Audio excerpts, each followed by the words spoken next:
الحمد لله وكفى وسلام على عباده الذين اصطفى خصوصا على سيد الرسل وخاتم الأنبياء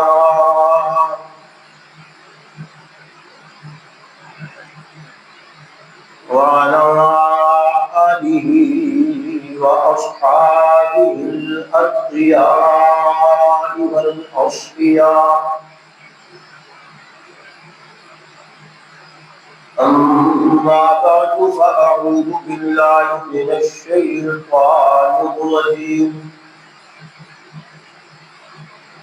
بسم الله الرحمن الرحيم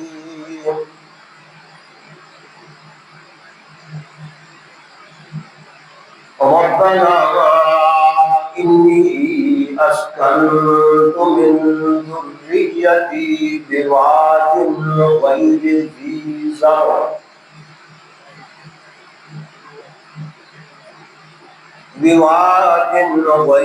ذي زرع عند بيتك المحرم ربنا ليقيموا الصلاة فاجعل أفئدة من الناس تهوي إليهم وارزقهم من الثمرات لعلهم يشكرون ربنا إنك تعلم ما نخفي وما نعلن وما يخفى على الله من شيء في الأرض ولا في السماء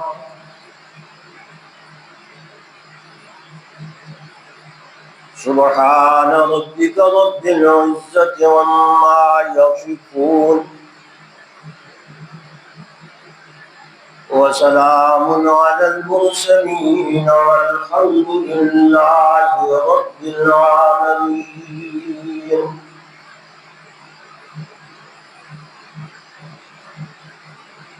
قال رسول الله صلى الله عليه وسلم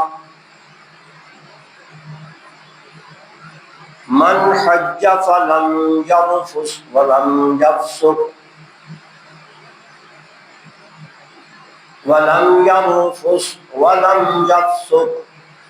رجع كيوم ولدته أمه وقال رسول الله صلى الله عليه وسلم من وجد ساعة ولم يحج فلا عليه أن يموت يهوديا أو نصرانيا لأن الله يقول تبارك وتعالى ولله على الناس حج البيت من استطاع إليه سبيلا ومن كفر فإن الله غني عن العالمين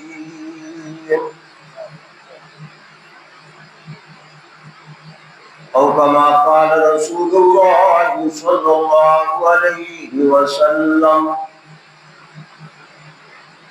يا رب صل وسلم دائما أبدا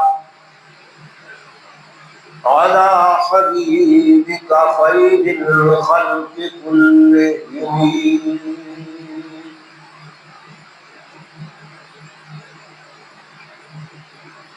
اے کریم کے از خزانہ غیب اے کریم کے از خزانہ غیب گبرو ترسا وظیفہ خورداری، دوست را کجا کنی محروم، دوست را کجا کنی محروم، تو کے بعد دشمنا نظر داری، تو کے بعد دشمنا نظر داری۔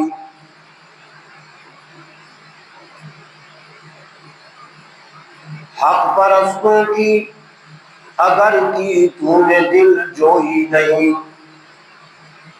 حق پرستوں کی اگر کی تو نے دل جوئی نہیں، تانا دیں گے بت کے مسلم کا خدا کوئی نہیں، تانا دیں گے بت کے مسلم کا خدا کوئی نہیں۔ کرم کر اپنے نہ آئینے کرم کو بھول جا، کرم کر اپنے نہ آئینے کرم کو بھول جا، ہم تجھے بھولے ہیں تو نہ ہم کو بھول جا۔ سمریا اس ذات کی جو جل تھل رہے سما، اس کی کیا سمریا جو جمے تھے مر جا۔ واجب الاحترام بزرگوں بھائی، سیدنا جناب ابراہیم علیہ نبینا علیہ الصلوۃ والسلام کا تذکرہ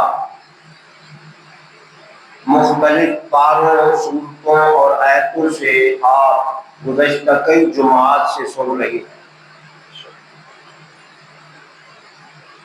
میں نے عرض کیا تھا کہ ان کا تذکرہ میرا اللہ قرآن کی 25 سورتوں میں مختلف پاروں کے اندر فرما رہی ہے۔ اب مکمل ان کا قصہ تمام سورتوں کے لحاظ سے بیان کرنا اس کے لیے کافی وقت اور کافی جمعات چل، مگر اس وقت جو میں نے سورہ ابراہیم کی، جو حضرت ابراہیم علیہ السلام کے نام پر ہی یہ سورہ مبارکہ ہے، اس میں سے میں نے 2 آیات مبارکہ آپ کے سامنے پڑھی ہیں، آیت نمبر 37 اور آیت نمبر 38۔ اس میں ایک خاص واقعہ سیدنا ابراہیم علیہ السلام اور ہماری اماں جان حضرت ابراہیم علیہ السلام کی زوجہ محترمہ سیدنا ہاجرہ رضی اللہ تعالی عنہا یا علیہ الصلاۃ والسلام، ان کا واقعہ اور تذکرہ ان آیات میں مختصر انداز میں بیان کیا گیا ہے۔ آج انشاءاللہ اسی کے بارے میں آپ سنیں۔ یہ بھی ایک خصوصیت سیدنا ابراہیم علیہ السلام کی ہے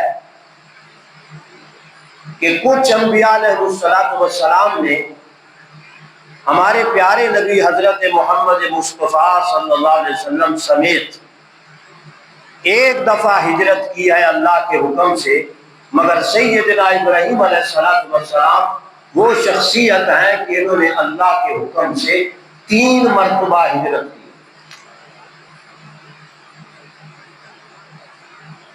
حتیٰ کہ اس کو بھی ہجرت سے تعبیر کیا گیا ہے کہ باپ نے گھر سے نکال دیا، وَاہْجُرْنِی مَلِيًّا، تو جس توحید کا قائل بنا پھرتا ہے معاذ اللہ، میں اس کو نہیں مانتا، تسلیم نہیں کرتا، جا میرے گھر سے ہی نکل جا، لمبے زمانے تک میرے منہ نہ لگنا، جب تک میرے مشن اور میرے عقیدے کی تو تائید نہیں کرے گا اس وقت تک گویا میں تجھے گھر میں گھسنی نہیں، میں تم سے بولوں گا بھی نہیں، اپنے گھر میں گھسنے بھی نہیں دوں گا۔ وَاہْجُرْنِی مَلِيًّا، لمبے زمانے تک مجھ سے الگ ہو جا اور جدا ہو جا۔ یہ وہجرنی کا لفظ بھی ہجرت سے ہے، وہجرنی کا لفظ بھی ہجرت سے ہے۔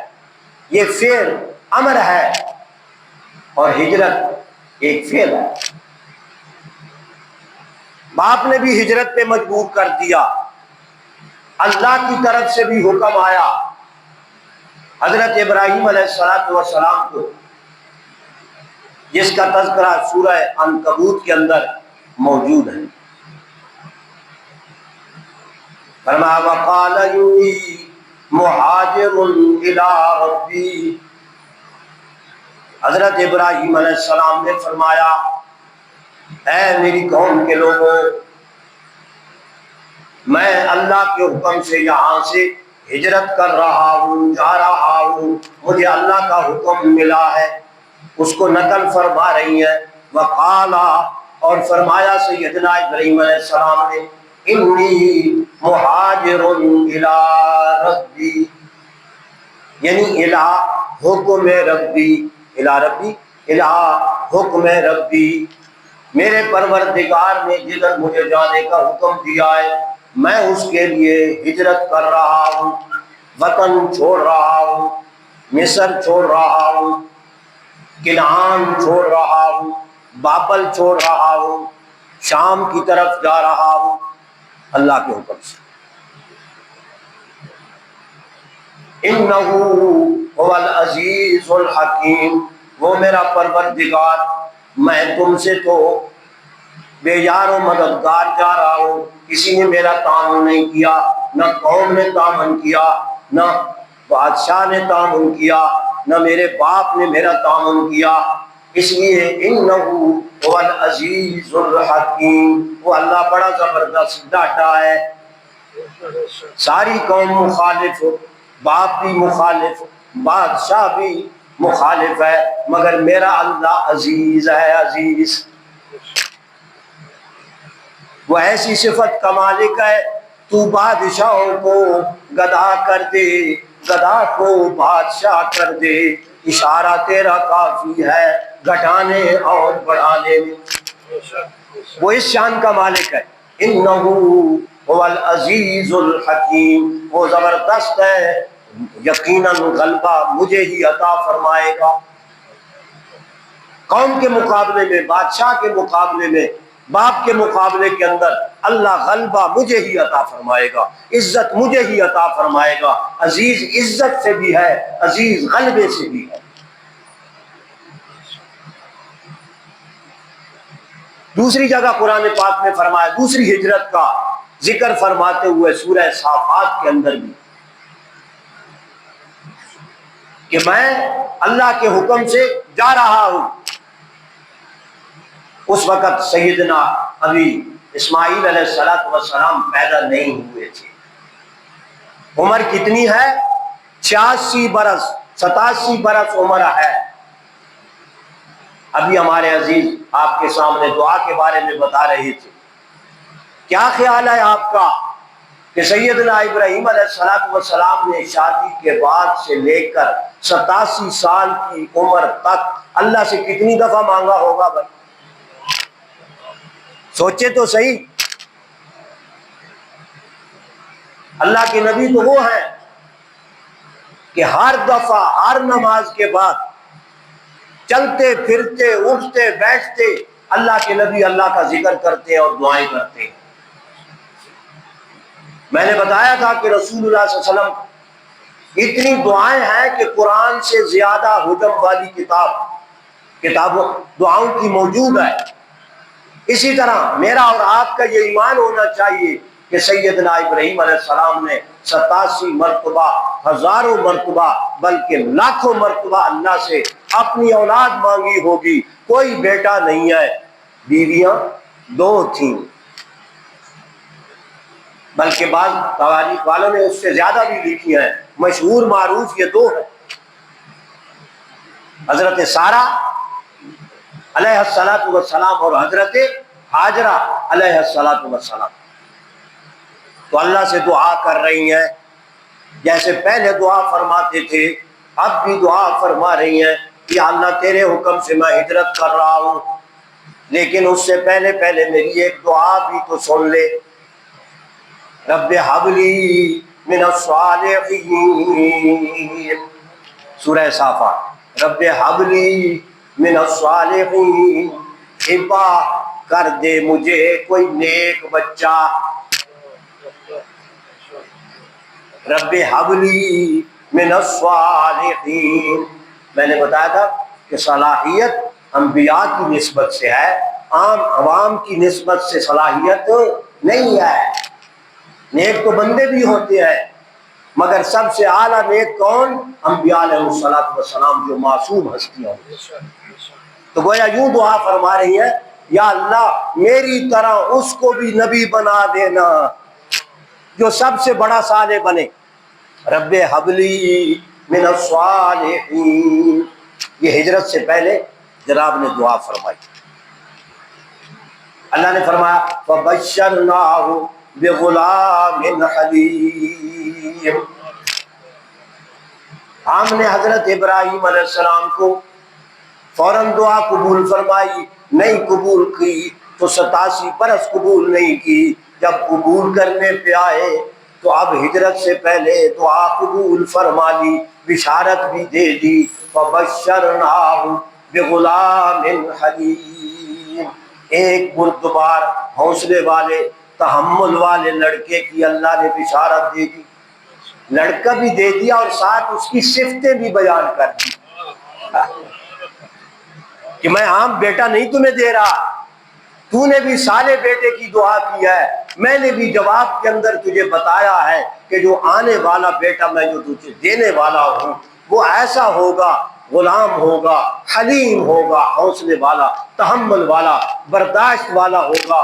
حتیٰ کہ اپنی جان بھی اس کو دینی پڑی تو اف بھی نہیں کرے گا.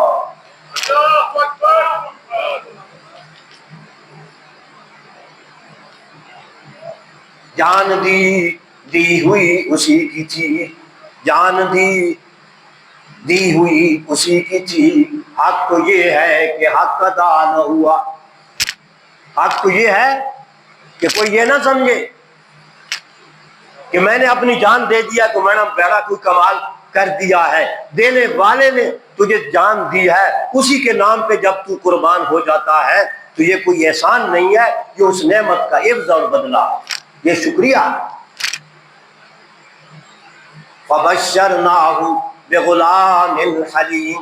اس سے یہ بھی پتہ چلا کہ ذبیح حضرت اسماعیل علیہ السلام ہے، کیونکہ ان کی صفت اللہ نے حلیم ذکر کیا ہے. جب بشارت حضرت اسحاق بیٹے کی دوسرے بیٹے کی تھی وہاں فرمایا بغلام حلیم، وہاں علیم صفت ہے، یہاں صفت حلیم ہے. حلیم حلم سے ہے، تحمل سے ہے، برداشت سے ہے، کیونکہ امتحان بہت بڑا تھا باپ پر بھی اور بیٹے پر بھی، اس واسطے اللہ نے پہلے سے صفت حلیم ذکر کر کہ جو میں آگے مستقبل میں اسی بچے کا آپ سے امتحان لینے والا ہوں نا، فکر کی ضرورت نہیں ہے. اگر میں اس کا امتحان تم سے لوں گا تو وہ بھی اسی طرح آپ کی طرح بڑے تحمل والا، برداشت والا ہوگا. وہ اپنی جان تو دے سکتا ہے لیکن اف نہیں کر سکتا. بغلام حلیم. جب وہی بیٹا، قرآن کہتا ہے فلما بلغا معہ السعی، یہی اکلوتا بیٹا، پہلا بیٹا. تورات بھی بتاتی ہے، ہمارے مورخین بھی لکھتے ہیں، حدیثوں میں بھی ذکر آتا ہے کہ سیدنا اسماعیل علیہ السلام بڑے ہیں، حضرت اسحاق علیہ السلام 13 سال اسماعیل علیہ السلام سے چھوٹے ہیں.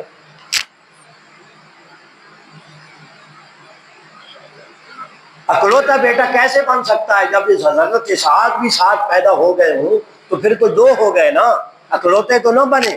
جبکہ تورات بھی کہتی ہے، قرآن بھی یہ کہتا ہے کہ تحمل والا بیٹا اکلوتا سیدنا اسماعیل علیہ السلام تھے. فرمایا فلما بلغا، بس جب سیدنا اسماعیل علیہ السلام پہنچ گئے کس کو؟ معہ السعی، اپنے باپ کے ساتھ کام کاج کرنے کو، سعی اور محنت کرنے کو اور ہاتھ بٹانے کو. اب یہ 12-13 سال کا بچہ ہی ہو سکتا ہے، چھوٹا شیر خوار بچہ تو اس قابل نہیں ہے کہ وہ سعی اور محنت اور کوشش ساتھ کمائی کر سکے، باپ کا ہاتھ بٹا سکے۔ اور جتنی قربانی اس عمر کے اندر ہے بچپن میں ہے وہ بھی قربانی، مگر اتنا نہیں کہ اب اس سے ڈبل فائدہ ہے، بیٹا بھی ہے اور یہ ساتھ دینے والا، ہاتھ بٹانے والا بھی اس قابل ہو گیا کہ میرے ساتھ کام کرے گا برابر۔ نعرہ تکبیر! فرمایا فلما بالغا، پس جب پہنچ گئے سیدنا اسماعیل علیہ السلام معہو، اپنے ابو کے ساتھ، السعیا، کوشش اور محنت کرنے کو، مزدوری کرنے کو، کام کاج کرنے کو، ہاتھ بٹھانے کی عمر کو پہنچ گئے۔ اس عمر میں والدین کو یہ احساس ہوتا ہے اور تسلی اور حوصلہ ہوتا ہے کہ اب میرا بیٹا اس قابل ہو گیا ہے کہ اب برابر میرے ساتھ گھر کے کام کاج کے اندر، دینی معاملے کے اندر، کیونکہ یہ تو دینی گھرانہ تھا، انہوں نے اور کیا محنت کرانی تھی، انہوں نے اللہ کے دین کی خدمت کرنی تھی، اس قابل بن گیا۔ السعیا، اس عمر کو پہنچ گئے۔ بلغا معہ السعیا قال یا بنی انی ارا فی المنام انی اذبحک،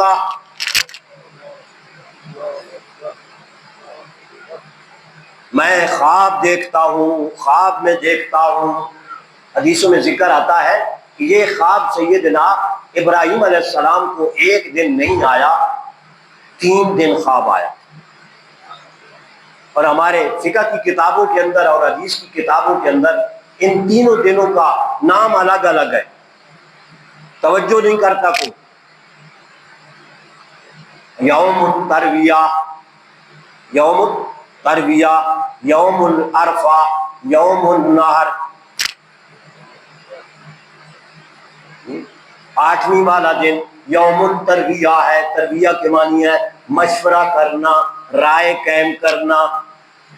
پہلے دن سے جب خواب آیا تو گویا اللہ تبارک و تعالیٰ نے فرمایا کہ خود بھی اپنے ذہن سے سوچ لو اور اپنے بچے سے بھی پوچھ لو کہ میرے نام پہ، میری ذات کے لیے قربان ہونے کو تیار ہو کہ نہیں، ابا ذبح کرنے کے لیے اور بیٹا ذبح ہونے کے لیے تیار ہے کہ نہیں۔ یہ ترویہ ہے، ترویہ، رائے قائم کرنا، مشورہ کرنا، سوچ بچار کرنا، یوم الترویہ اس کا نام ہے۔ اگلے دن کا نام ہے یوم العرفہ، اور جو حاجی لوگ عرفات کے میدان میں حاضری دیتے ہیں، اور یہ فرض ہے، اگر کوئی آدمی خالی بھی گزر جائے نا زوال سے لے کر غروب آفتاب تک، حج اس کا بھی ہو جاتا ہے، حالانکہ عمل اس نے کچھ نہیں کیا، خالی وہاں سے گزرا ہے۔ لیکن اگر کوئی گزرا ہی نہیں خالی تو پھر اس کا حج نہیں ہوگا، اتنا بڑا فرض ہے۔ اس کو کہتے ہیں یوم العرفہ۔ عرفہ کے معنی جان پہچان کے ہیں، تحقیق کے ہیں۔ حضرت ابراہیم علیہ السلام کو تحقیق ہو گئی اچھی طرح کہ یہ جو دوبارہ خواب آیا ہے نا، یہ اللہ کا حکم پکا ہے، پکا، یہ خالی خواب نہیں ہے، یہ وحی ہے۔ رؤیا الانبیاء وحی، حدیث ہے رسول اللہ صلی اللہ علیہ وسلم کی کہ انبیاء کے خواب کیا ہوتے ہیں؟ وحی ہوتے ہیں، وحی۔ جیسے یقظہ میں بیداری کے عالم کے اندر جو اللہ کے نبی پر وحی آئے، جیسے وہ حجت ہے، اسی طرح اللہ کے نبی کے اوپر جو خواب کی شکل کے اندر حکم آئے یا کوئی منظر میرا اللہ دکھائے، وہ بھی بمنزل وحی ہوتا ہے۔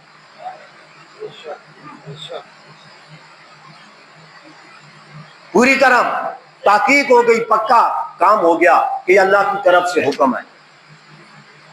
اور اگلے دن کا نام ہے یوم النحر، کہ پھر تیسرے دن سیدنا ابراہیم علیہ السلام نے اپنے عمل کو عملی جامہ پہنایا اور اپنے بیٹے کو لے کر مینا کے اندر تشریف لے گئے اور وہاں ذبح کرنے کے لیے لٹا دیا اور چھری گلے پہ چلا دیا۔ مگر کسی نے کیا خوب کہا ہے، چلتی نہیں کچھ اپنی کوئی ہزار چاہے، چلتی نہیں کچھ اپنی کوئی ہزار چاہے، ہوتا ہے بس وہی جو پروردگار چاہے، ہوتا ہے بس وہی جو پروردگار چاہے۔ سیدنا ابراہیم اللہ کے نبی ہیں، حدیثوں میں ذکر آتا ہے کہ ہر نبی کو اللہ نے 100 مردوں کی طاقت عطا فرمائی، ہر اتنی طاقت کے ساتھ چھری چلا رہی ہیں۔ چھری تیز ہو تو بھائی میرے جیسا آپ جیسا کمزور بندہ بھی معمولی بھی چلائے نا تو چھری تو چل جاتی ہے، گلا کاٹ دیتی ہے، مگر یہاں چھری تیز بھی ہے، سب کچھ ہے۔ زور ابراہیم علیہ السلام کا ہے، اور بیٹا بھی ماننے کے لیے تیار، اپنے آپ کو اس نے خود بچھا دیا ہے کہ تیرے بچھانے کی ضرورت نہیں۔ بعض گپی قسم کے مولوی تاریخ کے اندر بھی غلط لکھا ہوا ہے، میں واضح طور پہ رد کر دوں گا، یہ سیدنا اسماعیل علیہ السلام کا مقام نہیں ہے۔ وہ جی میرے ہاتھ پاؤں باندھ دو اور میرے مطلب آنکھوں کے اوپر پٹیاں باندھ دو، واہ بھائی واہ، جو اتنی قربانی کے لیے تیار ہے وہ ان چھوٹی چھوٹی باتوں سے رہتا ہے؟ کیوں گپے مارتے ہو؟ خوشی خوشی حضرت اسماعیل علیہ السلام نے فرمایا افعل ما تؤمر، افعل ما تؤمر یا ابت افعل ما تؤمر، ابا جان جو رب تعالیٰ کی طرف سے آپ کو حکم ہوا ہے کر گزریے، میں بالکل تیار ہوں اس کام کے لیے، اف تک بھی نہیں کروں گا۔ قرآن کے الفاظ تو یہ، تم کہتے ہو کہ پٹیاں باندھی آنکھوں پر اور ہوندا لٹایا۔ حدیث میں ذکر آتا ہے رسول اللہ صلی اللہ علیہ وسلم نے جانوروں کے حقوق بھی بتائے ہیں، یاد رکھیں کہ جانور کو ذبح کرتے وقت الٹا نہیں لٹانا کہ ادھر سے چھری پھیرو، ایسے سیدھا لٹانا ہے کہ ادھر سے چھری پھیرو، الٹا اس سے جانور کو زیادہ تکلیف ہوتی ہے۔ اور جناب کے گپے مارنے والے لکھتے ہیں کہ سیدنا اسماعیل علیہ السلام نے فرمایا کہ مجھے الٹا لٹا دو تاکہ میری نظر آپ پر اور آپ کی نظر مجھ پر نہ پڑے اور میں اس عمل سے رک نہ جاؤں۔ سبحان اللہ، تمہاری تاکید ہے۔ ظالمو، اللہ کے نبی کے حوصلے پر تم نے اعتراض کر دیا، سیدنا اسماعیل علیہ السلام کی قربانی پہ گویا اعتراض کر دیا، وہ اتنے کم حوصلے والے تھے۔ شہادت ہے مقصود مطلوب مومن، نہ مال غنیمت نہ کشور کشائی۔ اس واسطے کوئی پٹی پٹی نہیں باندھی، کوئی آنکھیں ایسے نہیں کی، نہ الٹا لٹایا، سیدھا جس طرح جانور کو لٹایا جاتا ہے ذبح کرنے کے لیے، اسی طرح سیدنا ابراہیم علیہ السلام نے اپنے بیٹے کو لٹایا اور بیٹا خود بخود اسی طرح لیٹ گیا۔ پیغمبر کا زور ابراہیم علیہ السلام کا، لیکن چھری چلتی نہیں ہے، اللہ نے رکاوٹ ڈال دی، ہر چیز اللہ کا حکم مانتی ہے۔ ان الحکم الا للہ، ساری حاکمیت ہر چیز پر میرے اللہ، ان الحکم الا للہ۔ حاکم اعلی احکم الحاکمین کون ہے؟ الیس اللہ باحکم الحاکمین۔ سورہ التین یہاں ختم ہو رہی ہے، کیا میرا اللہ حاکموں کا حاکم نہیں ہے، بادشاہوں کا بادشاہ نہیں ہے، طاقتوں والا نہیں ہے؟ ان العزت للہ جمیعا، ان القوت للہ جمیعا۔ تو اسی بیٹے کے بارے میں نے یہ آیات کا آپ کے سامنے ذکر کیا ہے، یہی بیٹا جو اتنا عزت والا، شان والا، شرف والا تھا، جب یہ ابھی شیر خوار تھے، جب اللہ نے یہ بیٹا عطا کیا تو پھر اللہ کی طرف سے حکم ہوا دوسری یا تیسری مرتبہ سیدنا ابراہیم علیہ السلام کو، کسی شیر خوار بچے کو جو اس وقت تک لوٹا ہے، اس کا اور کوئی بھائی نہیں ہے، اس کا اور کوئی بھائی نہیں ہے، اس کی والدہ کو اور اس بچے کو لے جاؤ جنگل بیابان کے اندر، جہاں کوئی انسان کیا پرندوں کا بھی نام و نشان نہ تھا۔ فرمایا ربنا انی اسکنت من ذریتی بواد غیر ذی زرع عند بیتک المحرم۔ اے میرے اللہ، تیرے حکم کے مطابق اسکن تو سکون سے ہے، ساکن سے ہے، سکون سے، ساکن سے، میں نے ان کو ٹھہرا دیا ہے، ساکن کر دیا ہے تیرے حکم کے مطابق، کہ ان کو یہاں سے چھوڑ کر واپس چلے جاؤ۔ چیر خوار بچہ ہے، ایک ہماری اماں حضرت ہاجرہ ہے اور کوئی انسان نہیں۔ ذرا تصور تو کرو، اور دور دور تک آبادی بھی کوئی نہیں، زراعت اور کھیتی باڑی بھی کوئی نہیں، کوئی ایک انسان بھی موجود نہیں ہے۔ عورت ذات ہے، صنف نازک ہے۔ ذرا اس اللہ کی بندی کا بھی حوصلہ دیکھیں، اس بچے کا بھی حوصلہ دیکھیں، اب ان کے باپ کا بھی حوصلہ دیکھیں۔ ربنا، اے ہمارے پروردگار، انی بے شک میں نے تیرے حکم کے مطابق اسکنتو میں نے ان کو ٹھہرا دیا ہے، ساکن کر دیا ہے، بوادن ایسی وادی کے اندر، غیر ذی زرع جہاں نام و نشان بھی کھیتی باڑی کا دور دور تک نہیں ہے۔ آج بھی جاؤ اتنے ترقی کے دور کے اندر اب کچھ ہریالی مصنوعی قسم کی بنانے لگے ہیں، اور یہ بھی رسول اللہ صلی اللہ علیہ وسلم کا معجزہ ہے۔ آپ نے فرمایا تھا جب تک کہ مکہ کے اندر باغات اور سبزی اور ہریالی نہیں آ جائے گی، نہریں نہیں بہہ جائے گی، اس وقت تک قیامت بھی نہیں آئے گی۔ اب اس کے اثرات شروع ہو رہے ہیں آہستہ آہستہ۔ پہلے ہریالی نہیں تھی، اب عرفات کے میدان میں ہریالی ہے کہ نہیں؟ خود مکہ کے اندر بھی مختلف جگہوں پر مصنوعی طور پہ انہوں نے ہریالیاں بنا دی ہیں، باغات بنا رہی ہیں، اور یہ چیزیں اللہ کے نبی کی بشارت اور فرمان کے مطابق پوری ہو رہی ہیں۔ لیکن اس زمانہ کے اندر پتھر ہی پتھر، پہاڑ ہی پہاڑ، صحرا ہی صحرا۔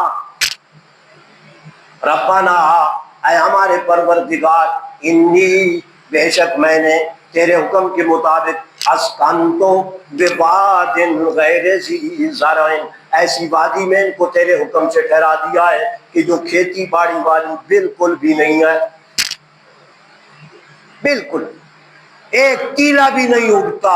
مگر کمال یہ ہے میرے اللہ کا، قدرت ایسی ہے۔ حضرت ابراہیم علیہ السلام کی دعا ایسی تھی، وَارْزُقْ أَهْلَهُ مِنَ الثَّمَرَاتِ مَنْ آمَنَ مِنْهُمْ بِاللَّهِ وَالْيَوْمِ الْآخِرِ۔ اللہ یہ غیر آباد، بغیر کھیتی باڑی والی جگہ ہے جہاں تو نے اپنا گھر بنانے کا مجھے حکم دیا ہے، میں نے اس کو تعمیر تیرے حکم کے مطابق کر دیا ہے۔ اب اس کو آباد کرنے والا بھی تو ہے، اور جو آباد ہوں ان کو ہر طرح کا رزق دینے والا بھی تو ہے۔ اور اللہ نے رزق دے کے دکھایا۔ کس چیز کی کمی وہاں ہوتی ہے؟ آپ حج پہ جاتے ہیں الحمدللہ، عمرے پہ جاتے ہیں، یہاں سے آپ کو کوئی چیز نہیں ملے گی، مگر وہاں دنیا کی ہر چیز، ہر پھل آپ کو وافر مقدار میں ملے گا۔ آپ کے پیسے ختم ہو جائیں گے، چیزیں ختم نہیں ہوں گی۔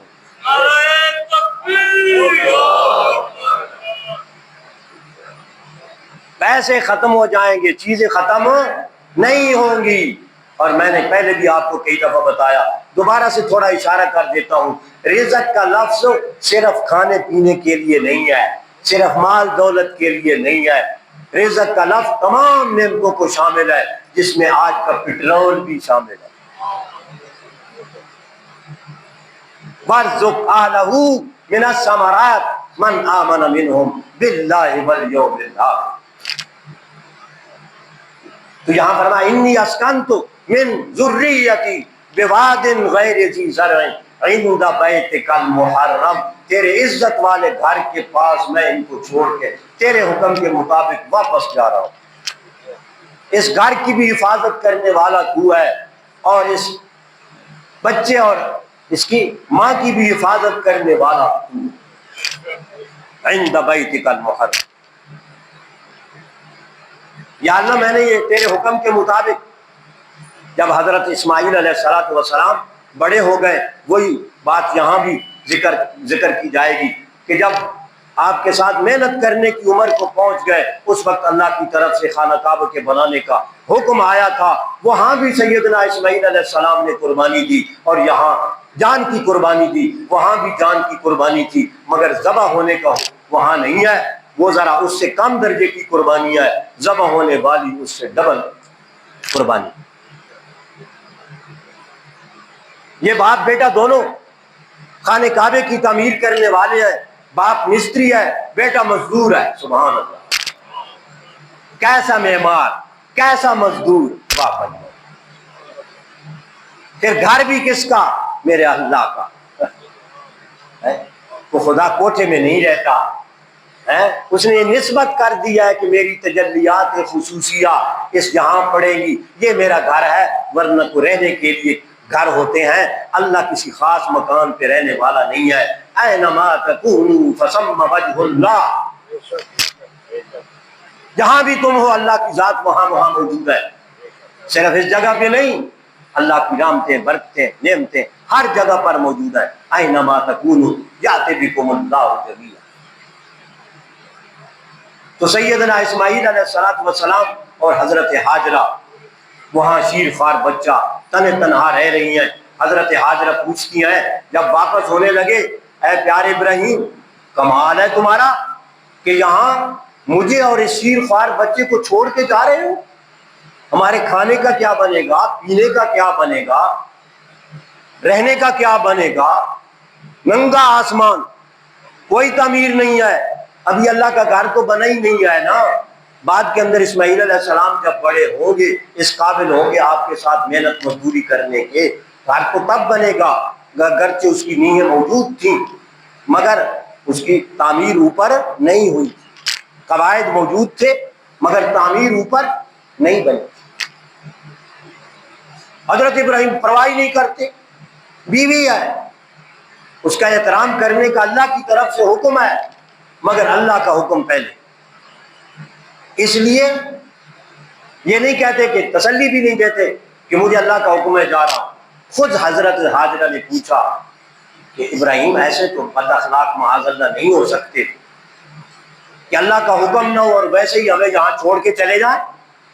تو انہوں نے پوچھا پیارے ابراہیم، جو اس طرح لاپرواہی اور غفلت کے ساتھ ہمیں چھوڑ کے جا رہے ہو، کیا یہ اللہ کا حکم ہے؟ پھر حضرت ابراہیم علیہ السلام بولے ہاں مجھے اللہ کا حکم ہے، لا ربی مہاجر الی ربی، میں اللہ کے حکم کے مطابق دوبارہ ہجرت کر رہا ہوں، پہلے ہجرت تھی ان کو یہاں چھوڑنے کی، اب ہجرت ہو رہی ہے ان کو یہیں چھوڑ جاؤ تنہا۔ تو انہوں نے کیا کہا، وہی اللہ کی بندی کیا تھی، سبحان اللہ، اذن لا یضیعنا، اگر اللہ کا حکم ہے تو پھر وہ مالک ضرور غیب سے ہمارا ایسا انتظام کرے گا، وہ خدا ہمیں برباد اور ضائع نہیں کرے گا، وہ مالک ہماری حفاظت کرے گا۔ اذن لا یضیعنا، ضائع ہونے سے لا یضیع، کسی چیز کا ضائع ہونا، اذن لا یضیعنا، اذن اس وقت، لا یضیعنا اگر حکم اسی طرح ہے جیسے آپ فرما رہے ہیں اللہ کا، تو پھر اللہ پاک ہماری حفاظت ضرور کرے گا، جاؤ اللہ کے حکم سے، میں تمہیں کھلی اجازت دیتی۔ گویا ماں بھی ہماری اس ہجرت میں کے ثواب میں شامل ہے، بیٹا بھی شامل ہے، یہ تنہا ابراہیم کی ہجرت نہیں ہے، یہ ان تینوں کی ہجرت ہے۔ ہجرت کے رخ الگ الگ ہیں، ہجرت کے رخ الگ الگ ہیں، مگر ہے تینوں کی ہجرت۔